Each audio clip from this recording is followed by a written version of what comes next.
Coming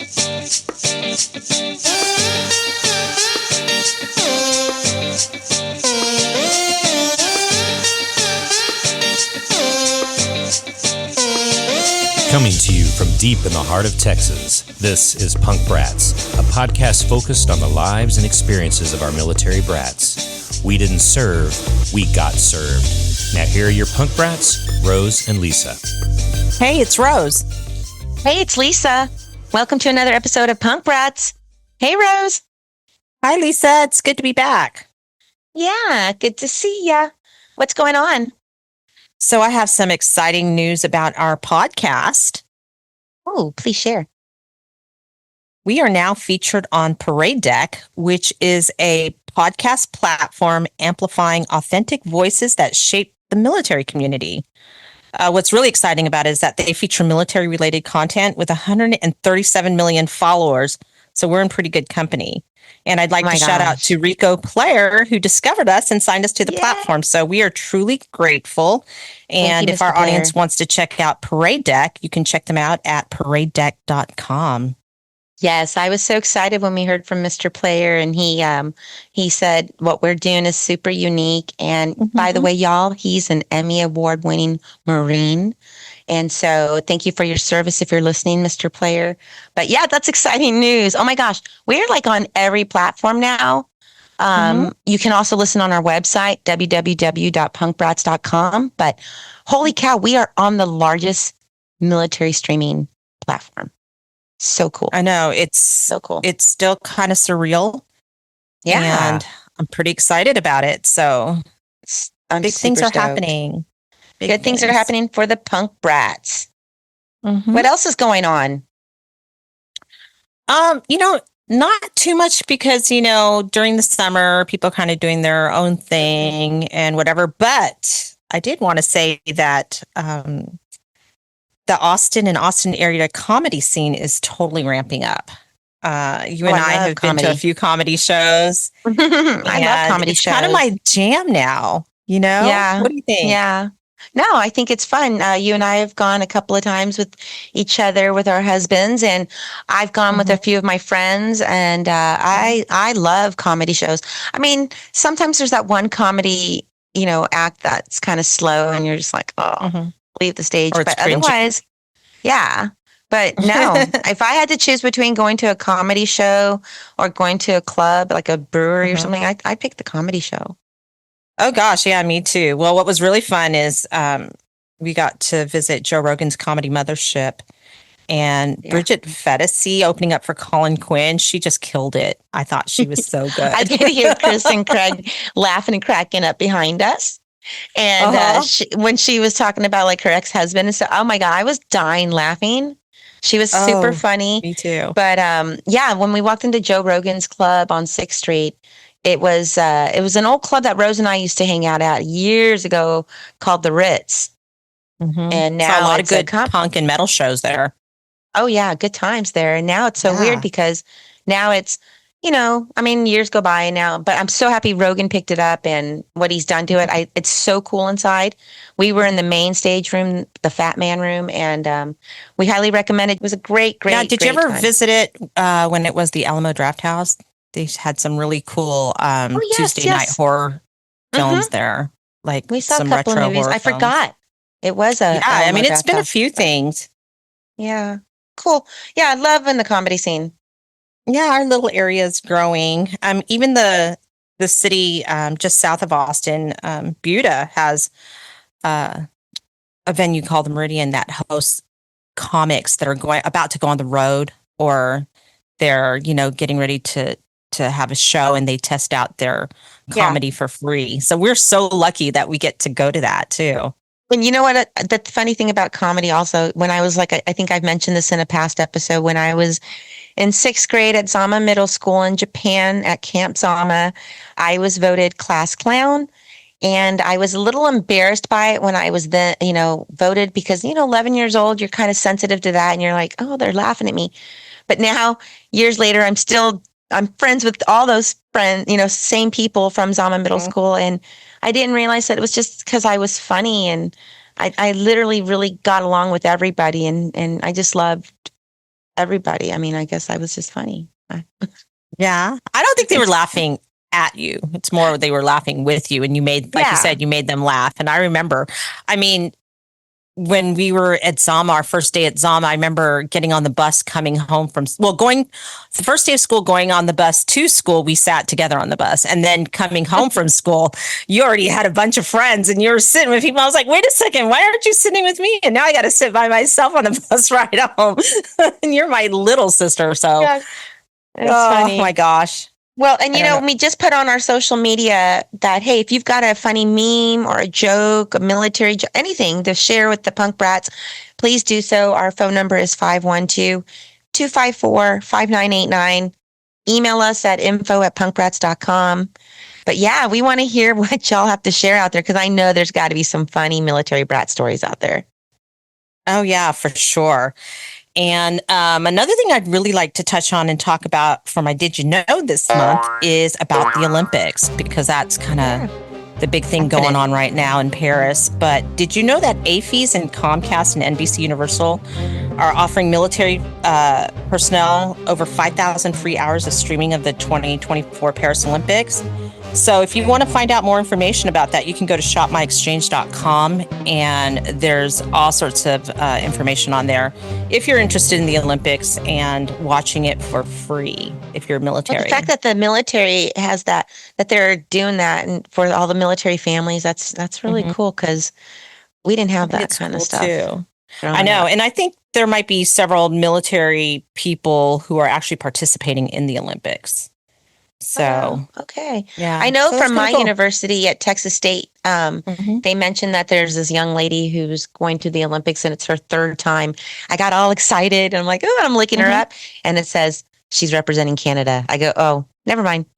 Oh, no, not that I'm knocking her. I mean, I better take that back. Good for you. I'm proud of you. But, I'm an American. And so I'm always going to vote American in the Olympics. So, well, back in the day when I was a student at the University of Texas in Austin, you remember Mary Lou Retton? She was a gymnast. Yeah. I used to see her on campus, and I'm sure, Chris saw her too. Was she doing cartwheels? No, she was just walking around. But I remember thinking to myself when somebody pointed out, I was with a friend and they're like, hey, that's Mary Lou Retton walking. And I looked at her and I was like, oh, I don't know if it's a stereotype about gymnast in the Olympics, but she wasn't at all what I had imagined. Like, She's tiny though. I was like, she's only like what, 4'10", right? Yeah, she was tiny, but she was stocky. And I always think of them as being like really like thin and it's but that she was muscle. very stocky and muscular. And I was like, wow, okay. Yeah.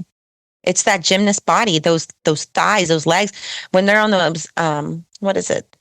Those uneven bars? What you walk on, just the beam. The balance beam.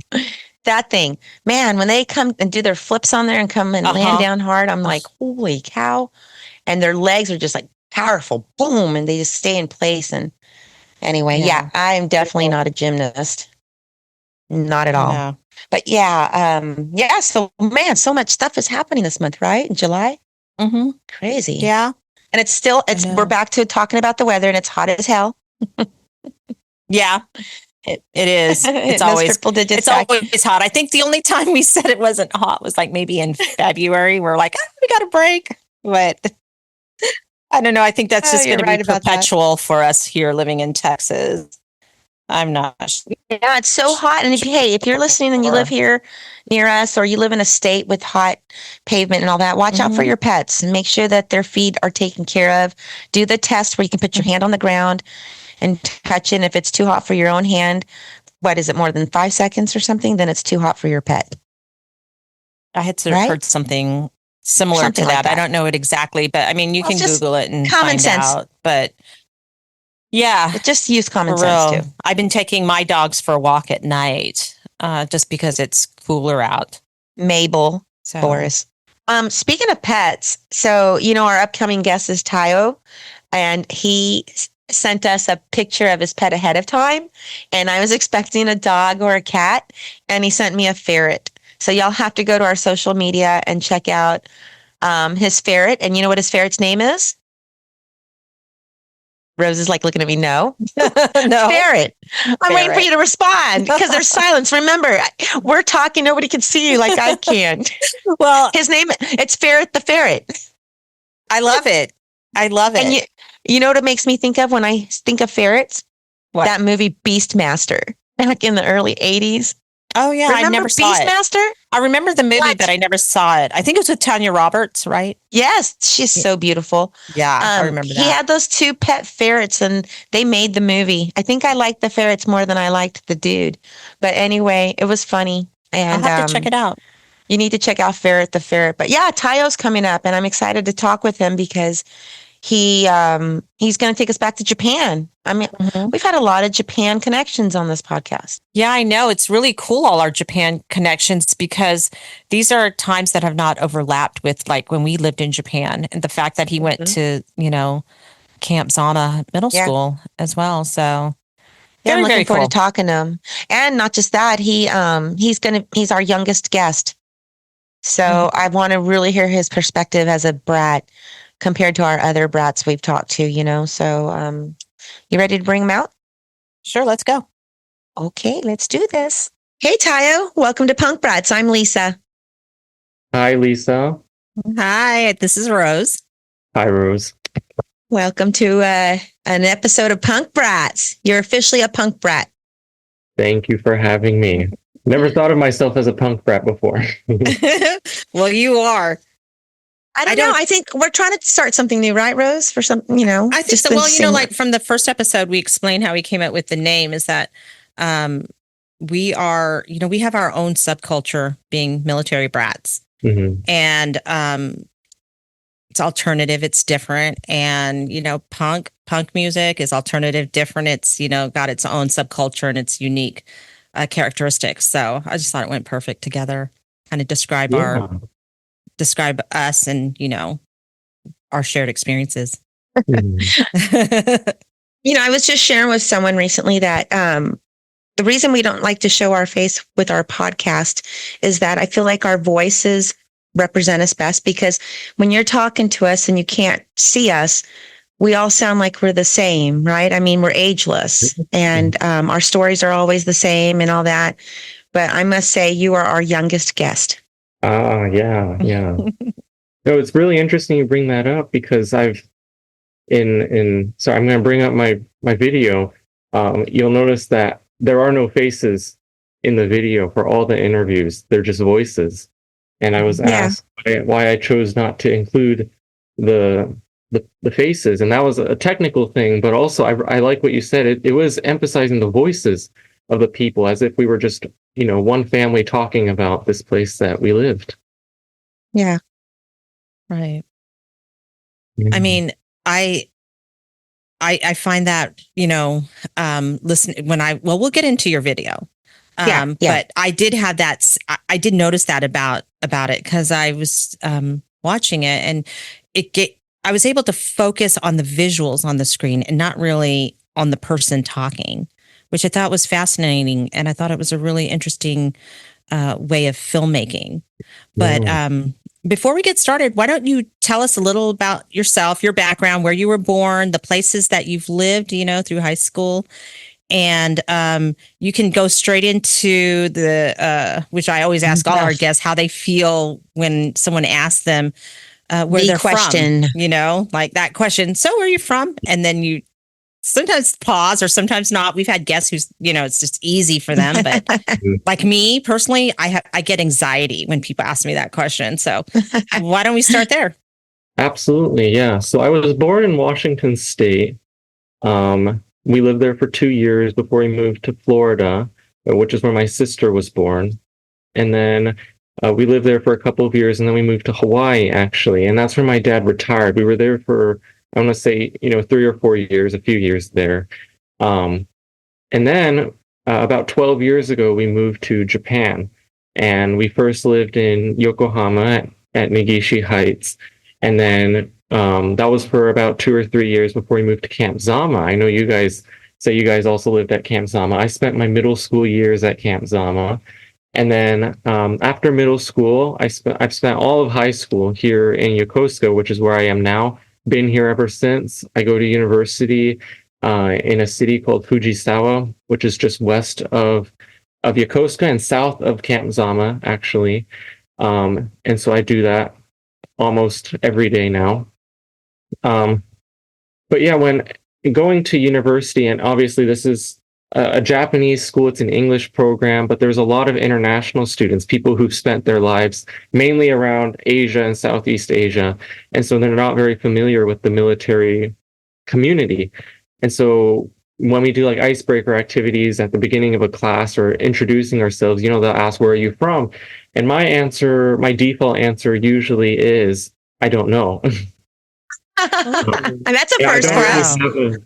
I don't have a place in mind. When people say, "Oh, you don't know," I'll usually say here, because my formative years, I don't really remember. As a person, I've developed this past 12 years here in Japan, basically in the same prefecture, in this same area. So I'll say here, but in the end, I don't really know where to attribute that to yet.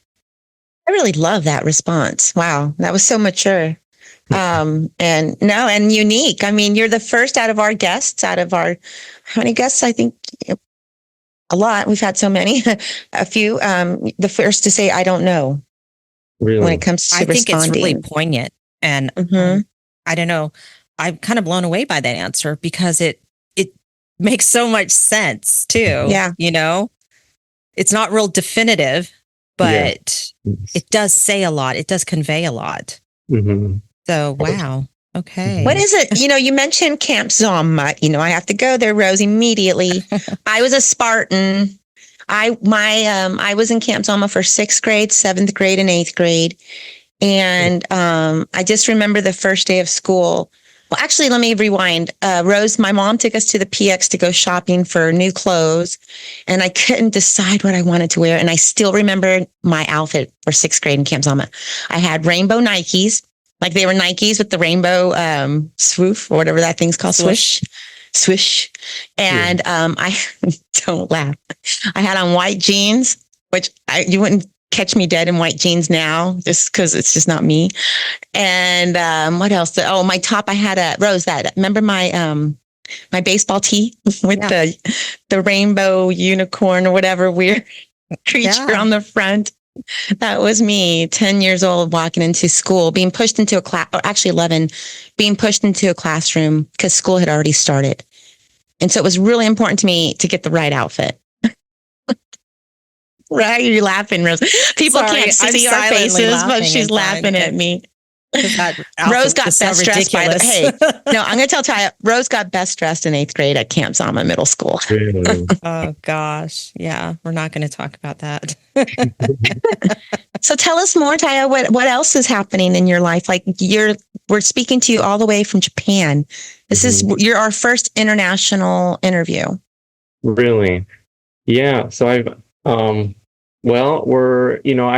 I go to a Japanese university, so we're on the Japanese academic schedule, which is it's pretty much flipped from what they do in the US. So you'll be on summer break. I'm just about to get to summer break, and then we'll have 2 months. So, you guys will already be in school, and that's when I'll be on break. But it's extremely hot here right now. It's our rainy season. And I work on base right now in Yokosuka.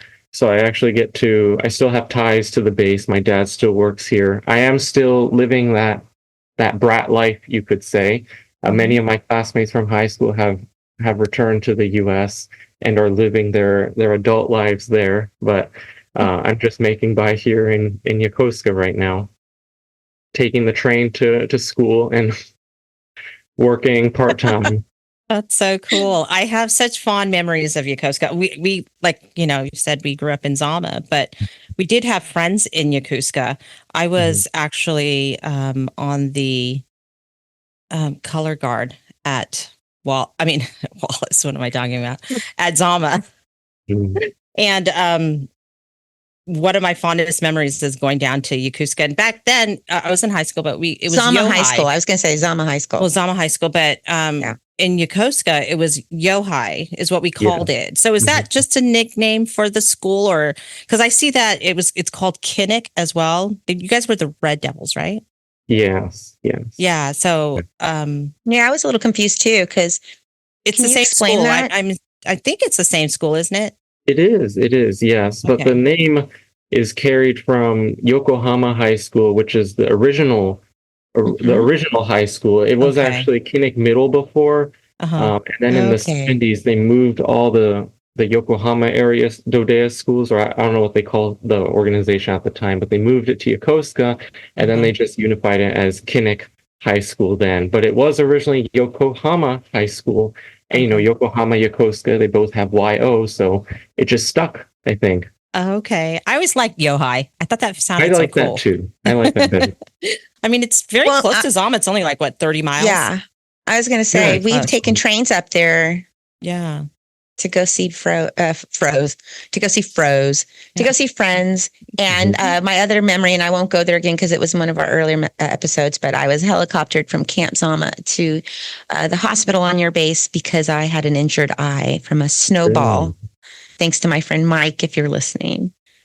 I love him. We're still good friends. That's what's so great about being Brat friends, right? That this is something that happened when we were in 6th grade, and we're at our age, we're still dear friends and laugh about it to this day. Oh my gosh. So, Well, I would like to get into talking about your film. And if you could tell us a little bit about your documentary, By Fair Winds, A Story of Negishi Heights.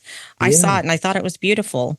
Yeah, it like I was. said, I thought the filmmaking was unique. It was different. Like you said, no faces. It was just visuals.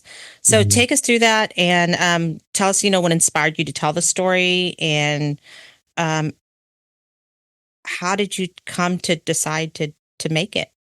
Yeah, absolutely. So I have no formal training in videography. The first time that I was introduced to video as a medium was in Camp Zama. I was there also for 7th and 8th grade. 6th grade was in Sagamihara, but it was the first, it was a new class they were offering, this video production class, and that's where I first got my hands on a camera. I didn't know anything about it then. And I just stuck with it from there into Yohai or Kinnick, and I continued doing videography. Fast forward to around 2020, I stumbled on a video on Facebook of somebody that had done another video on Negishi many years before, and I had never thought of Negishi since we left there in 2015. All the time we were in Camp Zama, never thought about it. High school, never thought about it. And then suddenly this video came up during lockdown, and I was like, oh, I guess I did live there, didn't I? Like, that was a thing that happened.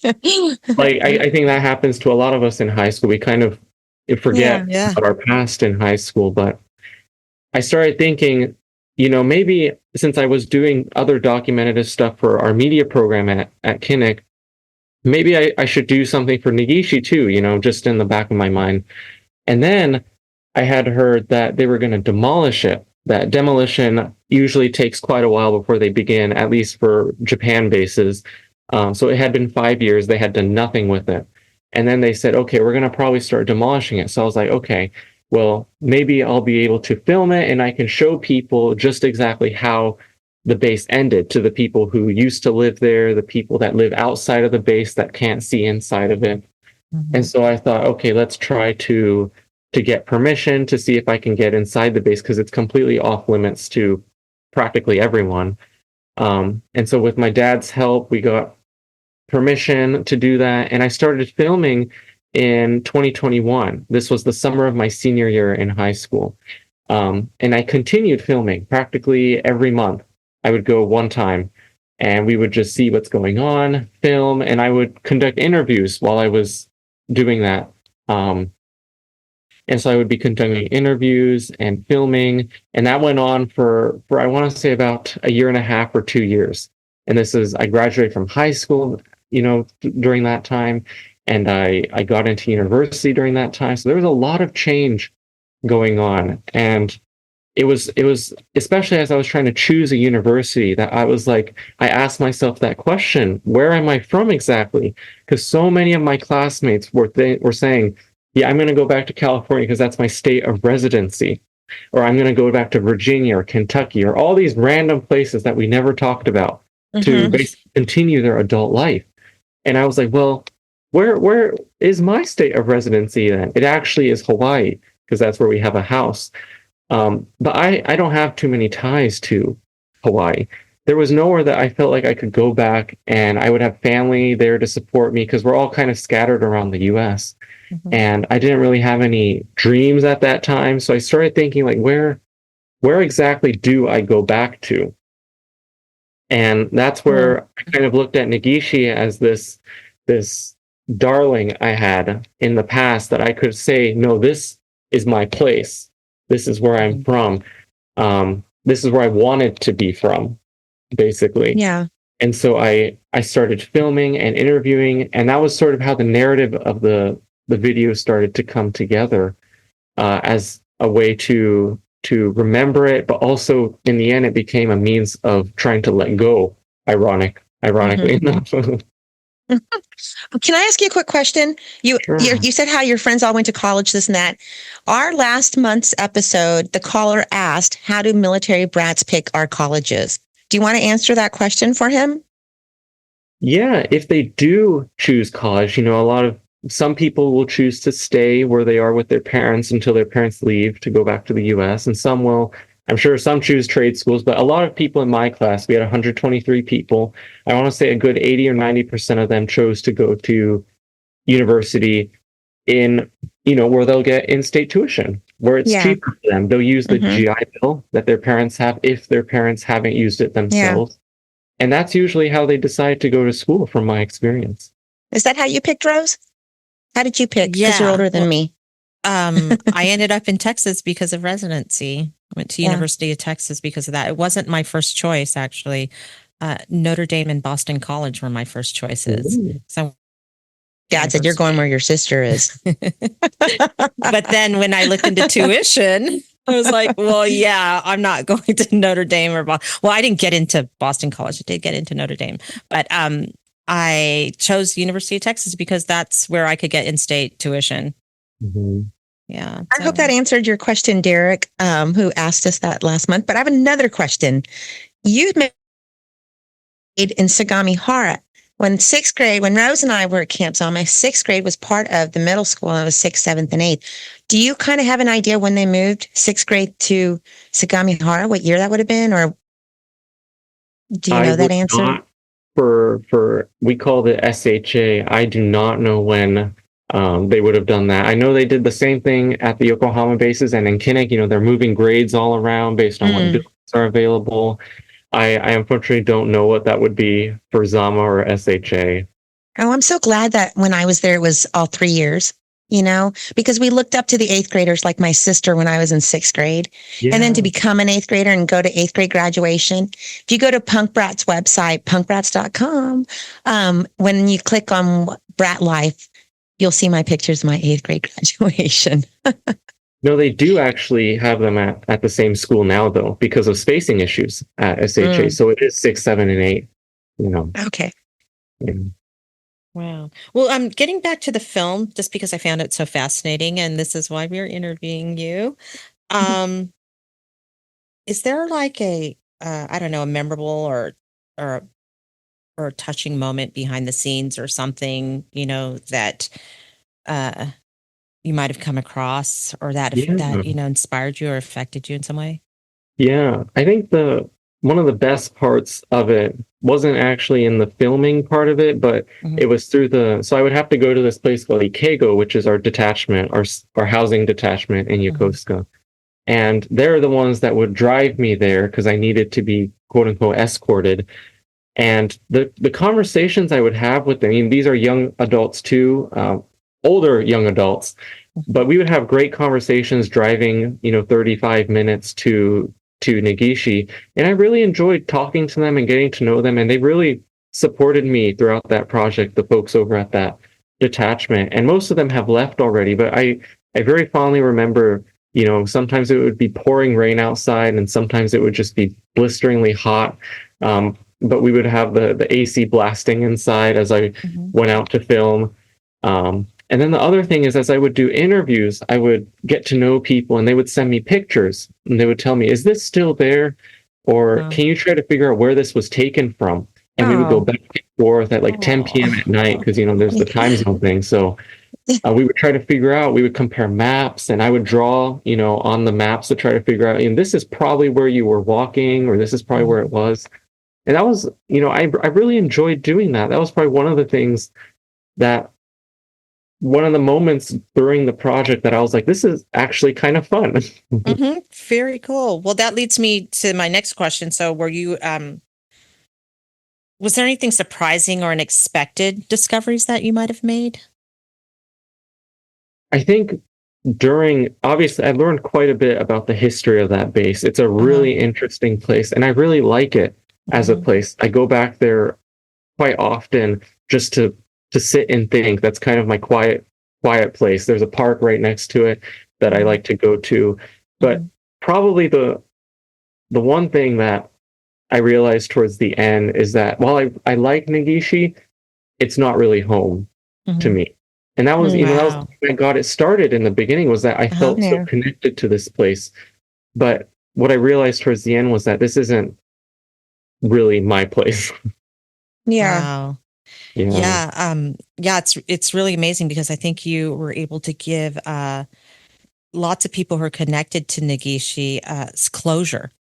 Yes. They leave because I know for me, I know there are certain places like where we lived in Germany, we have what's called the Reichel building, and it's very similar to the community center or the grandstand that's mentioned in the film, which is, so our Reichel building had everything from our PX to our gym to our library to the church, our doctors, the clinic, bar, Burger King, everything gym was in this one 10-story building. So when you were highlighting the grandstand, that's right? The grandstand, our building got demolished as well. And for I had heard it got demolished, and for a long time, it was just like, oh, that's so sad, it went away. But someone had posted on YouTube the actual demolition. And once I saw that, I was like, oh, okay. And it went viral amongst all of us, huh? And I got closure from that. It's like, okay, just to see the visual of the building coming down. I got more visual. I'm sorry. So I'm just saying, I think that, for the people that are watching this documentary, this film that you directed and produced, I think that, what a great gift. I was going to say, it's really beautiful. It's a beautiful thing that you did. It was beautiful. Chris and I just got back from Europe not too long ago, and I got to go to the actual site. It was heartbreaking because it's still demolished. It still looks like kind of like there was an explosion there. And I closed my eyes just to reminisce on all the memories that I was so desperate to remember everything because I was so excited telling my husband, and this was over here in this area and this was over there. And, he's looking at me like wanting to envision what I'm envisioning, but nobody would understand unless you were there. Yeah. And it was heartbreaking, Rose, to see it. It was, but as far as closure, I think I have it now that I got to go back. Yeah. Wow. So I do have another question, kind of going back to what you had mentioned earlier, that your father had retired. So how is it that you guys got back to Japan? Did he work as a civilian back on the base, or? Yeah, he retired in Hawaii from active duty. He did 27 years in the Navy, and then he retired. And then I think my mom wanted to go back to Japan. She hadn't been there living, around her family for a while. So he got a job as an Army civilian, actually, and that's how we lived at Negishi and then at Camp Zama. So he's been a civilian moving around from the Army to the Navy ever since then. Oh, okay. How exciting.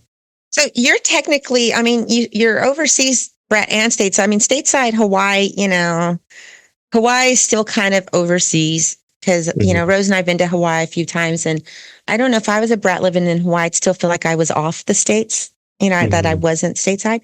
But I guess you consider yourself, what do you consider yourself? Both? Absolutely. I don't have much experience living in the US. You know, it was just those couple of That's what years in Washington and Florida. So I honestly don't know what it's like to live in the US. Even in Hawaii, you know, I don't remember that much about living there. So what I know is here. It's in Japan. So I don't really have any claim to anywhere in the US. And that's me. I mean, Rose has a better memory of like Texas than I do, even though I did go to elementary school there for a few years. My memories, I desperately try to remember, and all I remember is our house, our street, and the girl who lived behind us named Carolyn. I actually have memories of both being a stateside brat and an overseas brat. I think my experience is about half and half. But I mean, I went to 8 different schools, you know, before I graduated. So got to experience all of it. But wow. So do you have any other projects? So what's, you know, any upcoming projects that you're working on, or is this your documentary experience? Is this it? Like you want it done, or has this lit a bug in you and you want to pursue this? So I think a lot of the people I knew in high school, a lot of my classmates thought that in college I would kind of go with the filmmaking, or at least journalism. Journalism was more of my thing. But the whole reason I actually got the video finished was because I was like, I just want this to be over already. It was a very painful process, you know, what Lisa was saying about seeing that site. That was me for 2.5 years through the most difficult time so far of my life, you know, watching this place be picked apart. It was a painstakingly slow process for them to slowly demolish it. And it was very difficult for me. I was angry and sad and just kind of overwhelmed by it all. And so I just wanted it to be done when I finished it. And I haven't picked up anything else right now, but who knows? Right. Who knows what'll come up? Very cool. Well, we are reaching that point where we have to take you through the lightning round. That's my favorite part. And I say that every month, but it is my favorite part. It's just a series of random questions where our audience can get to know you a bit. And like you said, if you've listened to some of our past episodes, you might be familiar with this. So there's no rhyme or reason to the questions. It's just, you know, I just kind of pick them out. Try and tailor some of them to, you know, from what we're interviewing you about. So are you ready? Well, and say pass. If you don't know the answer, it's okay to say pass and we'll come back to it. Okay. All right, here we go. All right. So if you could only eat one food for the rest of your life, what would you eat? Oh, I do like potatoes. Okay. Like potatoes would do the job. Great. So where's one place you'd like to visit that you've never been to before? You know, the islands in like Saipan or Guam or the Oceania Islands. I've never been down there. That's nice. That is really nice. Okay, so hamburgers or ramen? Hamburgers. Really? Yes. I would choose ramen. Okay. Dinner guests you'd like to invite, dead or alive? Ooh. Probably my grandparents. I never really knew them. Oh, okay, beautiful. I love that answer. Here's a common one. If you were a superhero, what would your superpower be? Oh. I'm gonna have to pass on that one. Okay. Beach vacation or ski vacation? Ski. Or snow. Okay, so if you could have an unlimited budget for one documentary, what topic would you choose or explore? Ooh, that is a good one. I would probably invest that into a sequel of my video and just try to continue, because the demolition isn't yet, and I would want to keep that going. Oh, great. That's a good one. Okay. If you had one outfit to wear for the rest of your life, what would it look like? It would definitely have a flannel shirt. Okay. And I would have jeans. I like flannels. I have a whole bunch of flannels. And then a bland, just probably like a pastel green t-shirt and jeans. Okay, perfect. And what's the most useless talent you have? The most useless talent. I eavesdrop. I'm good at eavesdrop. Awesome. You must have great hearing. Okay, so our final question. If you could have any fictional character as your imaginary friend, who would it be? Oh, dear. I don't know. I'd have to pass on that one too. Okay. Well, you got to come back to the superhero one. What Yeah. would be your superpower? I don't know about too many superhero, but I guess You being could. invisible might be Being invisible is cool. epic pages. Oh, I'd love to be invisible. I think that's a great superpower. And I don't then- know. I can see my feelings getting hurt too, though. Oh, Being God. invisible. And then your final answer for the last lightning round question? Fictional character. Yeah. Probably your one of imaginary friend? I'm trying to think of a good writer that I know. I read so much nonfiction. I don't have too many fictional characters, but like Tom Sawyer, I guess. Oh, in that that would be time so period. much fun. Yeah. Yay, you made it through the lightning round. Ooh, you survived. Well, that was really cool. We got to know a little bit about you and, Yeah. just something off topic. Well, He mentioned flannels and jeans and all that, but what you didn't tell us what shoes. Hopefully you wear shoes, or are you a sandals kind of a guy? No. I like slip-ons. Right. Okay, like your So it would slides. definitely be a slip-on. Okay. Lisa's like sandals. Where did you pull that from? Sandals. Well, hey, before we went to lightning round, we were wrapping up on your film. I did want to ask a question. Rose, you asked some really good questions, but I wanted to ask, what do you hope that your audience will take away from watching Fair Winds? Yes. What's your... Closure was obviously a big one, and I didn't anticipate people that didn't live at Negishi ever watching this. I was like, why would anyone else want to see this? It's like it's about a certain place, but I think there is a universal appeal, something that appeals to everyone in it. And one of the things that I took away from it really is this. A lot of the people that I interviewed were young children when they lived at Negishi. Their parents have since passed, but they speak so affectionately about their family, about what they took away from their parents, about how their parents influenced them and what they remember about their parents. So I wanted to be a conversation starter about your family and about how people have taken things away, how your parents have influenced you, and what your parents remember about yourself. And hopefully that leads to you thinking about things to take into the future, things to preserve on. Negishi we weren't able to preserve any part of Negishi, but it is the lessons that we learned there from our family and the people that we had around us that get taken on. So if it's a good conversation starter for that, then I think I've accomplished my mission. That's wonderful. Well, we really enjoyed the documentary, and I am very sincerely grateful that you did that, because I know there are a lot of folks out there who are going to watch it and have watched it and appreciate it just as much. Thank you. Well, would you like to plug it and let our audience know where they can watch it and how they can reach you if they want to reach you? So the video And any other projects that you have out there. Yes. The video, like you mentioned, is By Fair Winds, A Story of Negishi Heights. It is available on YouTube. It's about 26 minutes long. You can just look up By Fair Winds, Negishi Heights, and it should be the first one that pops up. And I always enjoy hearing feedback. There's an email address for the YouTube channel that you can reach out to, but my personal address is tayo.reimers@yahoo.com. And I always enjoy hearing what people thought about it, things that they think I should have done better, things that they liked, even memories about Negishi Heights. So if anyone wants to reach out, I'm on Facebook as well, just at Taiyo Reimers, and I'd be glad to hear from you. And spell your name, Taiyo, so everybody knows you have a unique first name. Taiyo is Taiyo. Awesome. Reimers. Well, I wish we had all the time in the world to speak with you, but unfortunately, we've come to the end of the interview. All right, Taiyo, as you know that us military brats, we do not say goodbye to each other. We all say, see you later. See you later. See you later.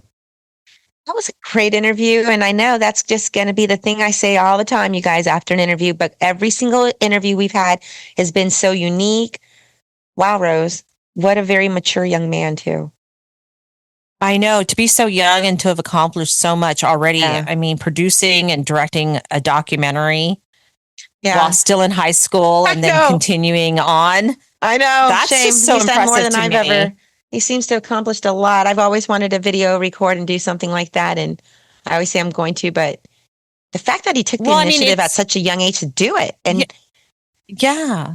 And the thing is, he was able to give so many people closure, yeah, you know, oh yeah, especially for a lot of us brats who a lot of the bases that we were at have closed down and they no longer exist. So Yeah. it's not even like we can go back and visit. So for him to have documented that for Yeah. people to have and to see is really special. Well, I mean, it'd be like if they ever demolished the Camp Zama housing or Camp Zama, and I would love for someone to interview us, and I would love for it to be documented so we can have that to keep, you know.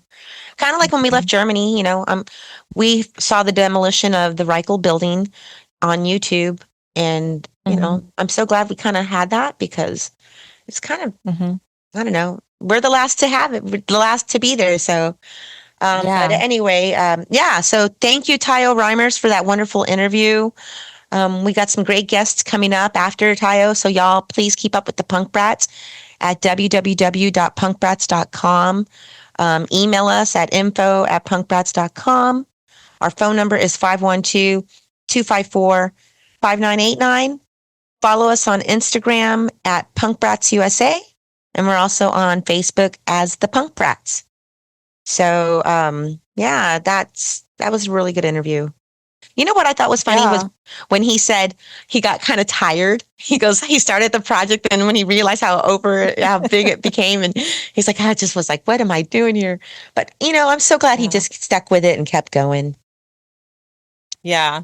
Like I said, very special. And it's going to be very special, especially for the people who live there and experience Negishi Heights. So this brings us to the close of our show, but I wanted to touch on our last episode. We had a question at the end from Derek, who asked, how do military brats decide which college to attend?